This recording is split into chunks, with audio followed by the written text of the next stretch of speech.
আসসালামু আলাইকুম। আমি ফারজানা বলছি, ফারজানা এন্ড পারভেজ ব্লগস থেকে। কেমন আছেন আপনারা? আশা করি আল্লাহর রহমতে যে যেখানে আছেন ভালো আছেন, সুস্থ আছেন। আজকে আপনাদেরকে যে ভিডিওটি শেয়ার করছি খুবই স্পেশাল একটা ভিডিও। এটাতে আমি দেখাবো আজকে কিভাবে শুধুমাত্র জৈব সারের মধ্যে, একদম মাটি ছাড়া ঘরে তৈরি জৈব সারের মধ্যে রক মেলন, যেটাকে আমরা আম, অনেকে সাম্মামো বলি, আরবিতে অনেকে সাম্মামো বললে চিনবেন, এবং হানিডিউ যেটাকে হানি মেলনও বলে, এই দুইটা আম, ফলের বীজ রোপণ এবং এটা থেকে চারা উৎপাদন আপনাদেরকে টোটালি দেখাবো।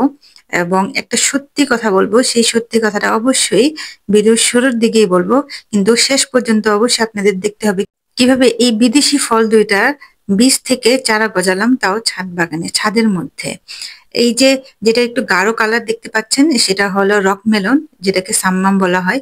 এবং এখন যেটা কাটছি সেটা হচ্ছে হানিডিউ, অনেকে হানি মেলনও বলে থাকে। দুইটাই আসলে বাঙ্গি প্রজাতির, কিন্তু খুবই সুমিষ্ট, খুবই সুমিষ্ট। এটা হানি মেলনটা একটু সাদাটে টাইপের হয়, আর কালারটা একটু কম হয়। কিন্তু রক মেলনটা, যেটা আহ সাম্মাম বলে থাকি, সেটার কালারটা পাকলে আরো বেশি গাঢ় হয়, খুবই মধুর মতোই আসলে মিষ্টি এই দুটোটাই ফল। এবং এই যে বীজগুলো দেখছেন, এই বীজগুলো থেকেই শুধুমাত্র জৈব সারের মধ্যে, কোনো মাটি ছিল না, কিচ্ছু ছিল না, শুধুমাত্র জৈব সারের মধ্যেই একদম মাটি ছাড়া এই বীজগুলো থেকে সুন্দর চারা গজিয়েছে। এবং সেটা আপনাদেরকে এখনই দেখাবো। এই যে বীজগুলো নিয়ে নিচ্ছে, এই যে ছাদে চলে এলাম, এই দেখতেই পাচ্ছেন আমি একটা নেট দিয়ে ঢেকে রেখেছি। এই নেট দিয়ে ঢেকে রাখার কারণ হচ্ছে, এর আগে যে একটা চারা ফুটেছিল এটা পাখিতে খেয়ে ফেলেছে। এবং আমার মনে হচ্ছে হয়তো চারাগুলা, পাতাগুলো হয়তো মিষ্টি হতে পারে। আমার আসলে আইডিয়া নেই। এখন আপনাদেরকে আমি সত্য কথাটা বলি। সত্য কথাটা হলো যে দুইটা ফল দেখলেন আমি কাটছি, এই দুটোটা ফলে আসলে বাজার থেকে কেনা। আমাদের ছাদ বাগানে আসলে দেশীয় শাকসবজি, ফলমূল এগুলাই মানে চাষ করছি আমরা। কিন্তু এই বিদেশি ফল নিয়ে আসলে চাষ করার খুব একটা চিন্তা ভাবনা ছিল না। এবং হানিডিউ এবং সাম্মাম এগুলা সম্পর্কে তো আইডিয়াই ছিল না। তো এই বীজগুলো না আসলে আহ, এখানে যে দেখছেন, এই যে কম্পোস্ট তৈরি করছি, জৈব সার তৈরি করছি, সেটাতে যে কিচেন ওয়েস্ট গুলো ছিল এবং ফলমূল যখন যেটা খেতাম সেগুলোর খোসা সবই এখানে ফেলে দিতাম এগুলা পচার জন্য। তো এই সেই হানিডিউ এবং রকমেলনেরও খোসা বীজ এখানে ফেলে দিয়েছি, যাতে এগুলো কিচেন কম্পোস্টের সাথে এগুলো পচে যায়। কিন্তু বিশ্বাস করবেন, আমরা ভাবতেও পারি না এইগুলোর থেকে যে এই এতগুলা চারা বের হবে। মানে এটা আসলে কল্পনার বাইরে, এতগুলা চারা যে বের হবে। অবহেলায় ফেলে দেওয়া এই বীজগুলো থেকে যে এভাবে চারা গজাবে, এভাবে সারপ্রাইজড হব, আল্লাহর রহমতে এটা গড গিফটেড, এটা কল্পনার বাহিরে। তারপরেই প্ল্যান করলাম যে না, এইগুলো এখন রোপণ করব ভালোভাবে, যেহেতু এটা শুধুমাত্র জৈব সার, এটা তো মাটি নেই, এটা তো আর বেশি বড় হতে পারবে না, মাটির প্রয়োজন। তাই এখন এই চারাগুলোকে মানে খুব সাবধানতার সহিত, যাতে গোড়া কেটে না যায়, এগুলোকে ট্রান্সফার করব। মাটিটা আগে থেকে প্রস্তুত করে রেখেছি। বিশ্বাস করবেন না যে এতটা মনে আনন্দ লাগছে যে কল্পনাও করতে পারিনি যে এই ধরনের ফ্রুটস কখনো চাষ করব, বা এমনি এমনিতেই ছাদের গাছে জন্মাবে। এটা আসলে অকল্পনীয় যে জৈব সারের মধ্যে বীজ ফেলে রাখার পরে পরেই এগুলো যেভাবে এতগুলো চারা গজাবে, সেটা আসলে কল্পনাও করিনি। এখানে বেলে দোআঁশ মাটি রয়েছে অর্ধেক, অর্ধেকের একটু বেশি, এবং তার সাথে ঘরে তৈরি যে হোমমেড কম্পোস্টটা রয়েছে সেটা অবশ্যই ইউজ করেছি। এখানে একটু মানে জায়গাটা একটু গর্ত করে, তারপরে বেশি গর্ত কিন্তু করতে যাবেন না।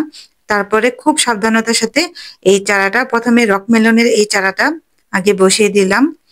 দিলাম বলতে আমার হাজবেন্ড এই চারাটা ট্রান্সফার করছে। আরেকটা কথা বলি, স্পেশালি আমার হাজবেন্ড, আমার শাশুড়ি এবং আমার ননাস, এই তিনটা মানুষ ছাড়া আসলে ছাদ বাগানটা কল্পনাই করা যায় না। এই ছাদ বাগানের মধ্যে এই তিনটা মানুষের প্রচুর অবদান রয়েছে। যাই হোক, এখন এই রকমেলন এবং সাম্মাম বা হানিডিউ এই সম্পর্কে আপনাদেরকে কিছু বলি। এই গাছগুলা 60 থেকে 62 দিনের মধ্যে আসলে এই লাগানোর পরে ফল আসে, গাছগুলো বড় হয়ে যায়, এবং 25 দিনের মধ্যেই ফলটি পরিপক্ক হয়ে পেকে যায়। আর এই গাছের পাতা তো অনেকটা লাউ গাছ বা মিষ্টি কুমড়া গাছের পাতার মতো এটা দেখতে হবে। এবং এটা যে কোনো মাটিতে আসলে হয়, তবে বেলে দোআঁশ মাটি এটার জন্য বেশি উপযোগী, এবং সারা বছরই এই ফলটা চাষ করতে পারবেন। এবং এখন হানি মেলন বা হানি ডিউর এই চারাটা এখন ওঠানো হচ্ছে, আর খুবই সাবধানতার সাথে ওঠানো হচ্ছে, যেহেতু এখানে শুধুই জৈব সার। আবারও বলছি, এখানে কোনো প্রকার মাটি নেই, তাই গোড়াগুলো তো অবশ্যই সাবধানে ওঠাতে হবে, খুবই দুর্বল ভাবে আছে, যেহেতু এইটাতে তো আর কোনো জোর নেই। জৈব সার এখন দেখতেই পাচ্ছেন এখনো পুরোপুরি পচেনি, সবকিছু মিক্সড হতে আরো কিছুদিন সময় লাগবে। এই তো ভালোভাবেই উঠাতে পারলাম আল্লাহর রহমতে। এখন মাটিতে রোপণ করতে হবে। আগে রোপণ করেনি, তারপরে আপনাদেরকে বাকি কিছু ডিটেলস বলছি। এটাও সেই আগের মতোই হালকা একটু গর্ত করে তারপরে এই দুইটা চারাই এখানে বুনে দেব।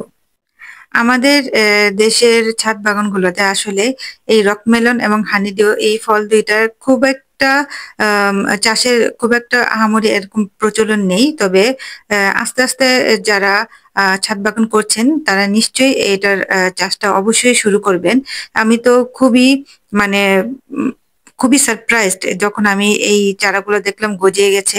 অবহেলায় ফেলে রাখা এই বীজগুলো থেকে যে এভাবে মানে আল্লাহ উম চারাগুলা জন্মাবে, আমি জানি না আসলে কতটুকু এটা আমি ফলন করতে পারবো, কতটুকু এই এই চারা থেকে গাছ কতটুকু বড় হবে এবং কিভাবে এই ফলগুলো আসবে। অ্যাকচুয়ালি এইগুলোর আইডিয়া নিয়ে এবং প্রত্যেকটার আপডেট আপনাদেরকে আমি দিতে থাকবো, যে এই যে চারাগুলো আমি বুনলাম, যে চারাগুলো বোনা হলো, এই চারাগুলো থেকে কি পরিমাণে ফল আসলো, বা চারাগুলোকে মরে গেল কিনা, বা কতটুকু লাস্টিং করবে এই গাছগুলো, সবকিছুর আপডেট ইনশাল্লাহ আপনাদেরকে আমি দিতে থাকবো। এবং আপনারাও এইখান থেকে যদি আমার ভিডিও থেকে যদি কোনো উপকৃত হন, তাহলে সেটাই হবে আমার সার্থকতা। এবং যদি ভালো লেগে থাকে তাহলে অবশ্যই ভিডিওটিতে লাইক, কমেন্ট এবং সাবস্ক্রাইবটা অবশ্যই করতে ভুলবেন না। এখন এই চারা লাগানো শেষ, হালকা করে পানি দিতে হবে। স্প্রে বোতলটা যখন স্প্রে করতে নিয়েছিলাম তখন নষ্ট হয়ে গেল, পানিটা ঠিকমতো আসছে না, কিন্তু আপনারা বেশি পানি দিবেন না, তাহলে মাটি সরে যাবে। অবশ্যই অল্প পরিমাণে পানি দিতে হবে এবং প্রতিদিনই পানি দিতে হবে আপনাদেরকে। দেখতে পাচ্ছেন যে পাত্রে জৈব সার তৈরি করছিলাম সেখানে কিন্তু একটা ফুলকপির চারাও হয়েছে, সেটাও মাটি ছাড়া, সেটা আমি অন্য জায়গায় পরে ট্রান্সফার করব। আচ্ছা, এখন যতটুকু আমি জানি এই ফলগুলো হলো মরুভূমির ফল, মানে এগুলো হলো গ্রীষ্ম গরম প্রধান ফল। তো শীতকালে এগুলো চাষ হয়, তো শীতকালে এমন জায়গায় এই বীজগুলো রোপণ করবেন যেখানে পর্যাপ্ত পরিমাণে সূর্যের আলো পড়ে, তাহলে গাছগুলোর গ্রোথ ভালো হবে এবং ফলগুলো ভালো পাবেন। আমি সিমেন্টের বস্তার মধ্যে করে এই বীজগুলো, সরি, চারাগুলোকে রোপণ করেছি। এগুলোর মধ্যেও বেশ ভালোভাবে হয়ে যাবে। তো একটা বস্তার মধ্যে আমি একটা এবং আরেকটা বস্তার মধ্যে দুটো আমি চারা রোপণ করেছি এবং এই নেট দিয়ে ভালোভাবে ঢেকে দিয়েছি। এর আগে আমার একটা চারা পাখিতে খেয়ে ফেলেছে, অবশ্যই আপনারা নেট দিয়ে ঢেকে দিবেন, কারণ আমার মনে হয় হয়তো পাতাগুলো হয়তো মিষ্টি মিষ্টি হতেও পারে, এই জন্য পাখিটা খেয়ে ফেলে।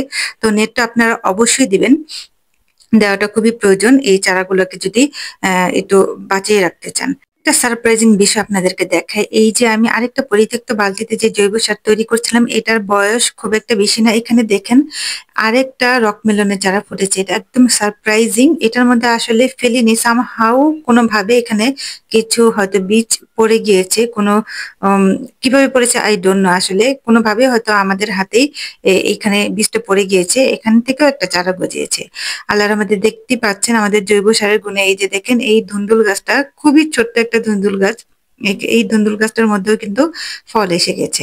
এই ছিল আজকে আমার টোটাল এই জৈব সারের গুণে, মাটি ছাড়া, শুধুমাত্র জৈব সারে কিভাবে আমি সারপ্রাইজিংলি এই বিদেশি ফল রকমেলন এবং হানিডিউর বীজ থেকে চারা পেয়েছি। আশা করি ভিডিওটি আপনাদের ভালো লাগবে এবং পরবর্তী আপডেট অবশ্যই আপনাদেরকে আমি দিতে থাকবো। এই পরবর্তী আপডেট পেতে অবশ্যই আমার চ্যানেলটিকে সাবস্ক্রাইব করবেন এবং লাইক ও কমেন্ট করে আপনার মতামতটি জানান, এবং কোন বিষয়ে নেক্সট ভিডিও চান সেটাও অবশ্যই জানাবেন। আপনাদের সাপোর্ট এবং আপনাদের ভালোবাসায় আমি ইনশাল্লাহ আরো এগিয়ে যেতে পারবো। তাই আমার পাশেই থাকবেন। ভালো থাকবেন সবাই। আল্লাহ হাফেজ।